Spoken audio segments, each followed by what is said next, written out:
আজকে আমি আপনাদের মীন রাশির আগামী দিনের অবস্থা এবং বর্তমান অবস্থার ব্যাপারে কিছু জানাতে চাইছি।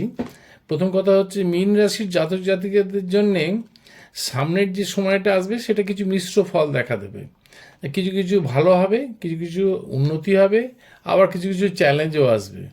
আচ্ছা, মোটামুটিভাবে একটা নিজের ঈশ্বরের দিকে মন রেখে নিজের ক্যারেক্টারের উপর একটা ডিসিপ্লিন মেনটেন করে যদি মেন্টালি কন্ডিশনটাকে ব্যালেন্স রাখতে পারেন, তাহলে মোটামুটিভাবে আপনার এই মীন রাশির সময়টা এতটা খারাপ আপনাকে দেবে না এবং আপনি অনেক জায়গায় সাফল্যও পেয়ে যাবেন। তবে শনির 7.5-এর কারণে কিছু কিছু শারীরিক দুর্বলতা, মানসিক চাপ এগুলো দেখা দিতে পারে। আর কিছু কিছু কোনো আত্মীয়ের শরীর খারাপের খবর টবর কিছু আসতে পারে।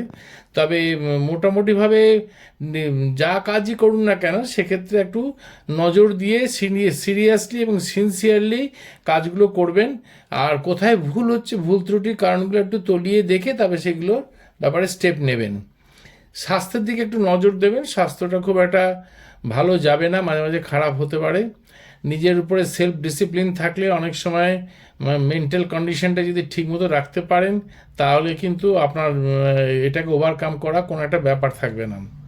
আর পরিবারের প্রতি একটু নজর দেবেন। পরিবারে একটা বিশৃঙ্খলা দেখা দিতে পারে মাঝে মধ্যে, এবং স্বাস্থ্যের প্রতি নজরও দেবেন। তবে কিছু কিছু দিন আপনার ভালো যাবে, যেমন ধরুন 3, 9, 12, 15, 18 এই সমস্তগুলো, এই দিনগুলো একটু শুভ বলে মনে হয়। বৃহস্পতি আপনার কিন্তু ভালো আছে। বৃহস্পতি আরও ভালো হবে 14 মের পর থেকে বৃহস্পতি আপনার জীবনে আরও ভালোভাবে আসবে। আচ্ছা, মে মাসটা কিন্তু আপনাকে একটা জীবনে চেঞ্জ এনে দিতে পারে মীন রাশিদের ক্ষেত্রে। হ্যাঁ, বিশেষ করে নিজের কর্মক্ষেত্র এবং যদি কোনো প্রফেশনাল লাইনে থাকেন সেক্ষেত্রে উন্নতি দেখা দেবে। কোনো কিছু জিনিস যদি ঠিকমতোভাবে করতে পারেন, তাকে বাস্তবায়িত করতে পারেন, চিন্তা ভাবনা বা কোনো আপনার ব্যক্তিত্বকে প্রকাশ করার জন্যে, সে আপনার মধ্যে যে সৃজনশীলতা ভাব আছে সেটা কিন্তু বেরিয়ে আসতে পারে। সম্পর্ক বিভিন্ন ক্ষেত্রে বিভিন্ন রকমভাবে, কোনো জায়গায় গভীর হবে, কোনো জায়গায় হালকা হবে। আর্থিক দিক থেকে উন্নতি হবে এবং ভালো সিদ্ধান্ত হলেও হতে পারে একটু পরের দিকে। তো স্বাস্থ্যটাকে একটু খেয়াল রাখবেন স্বাস্থ্যের প্রতি।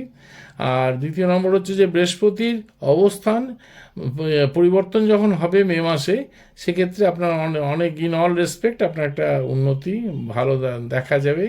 এবং এইটা পর্যন্তই আজকে আমি রাখছি। হ্যাঁ, মে মাসটা ভালো। মে মাসটা পার করতে পারলে ভালো ভালো ঠাকুরের প্রতি পুজো আর্চা রেখে নিজের উপরে ডিসিপ্লিন মেনটেন করে যদি চলতে পারেন, আশা করি মেটা পার করে গেলে জুন থেকে আপনাদের আর চিন্তার অতটা থাকবে না, অনেকটা রিলিজ হয়ে যাবে এবং আপনিও সুখে থাকতে পারবেন।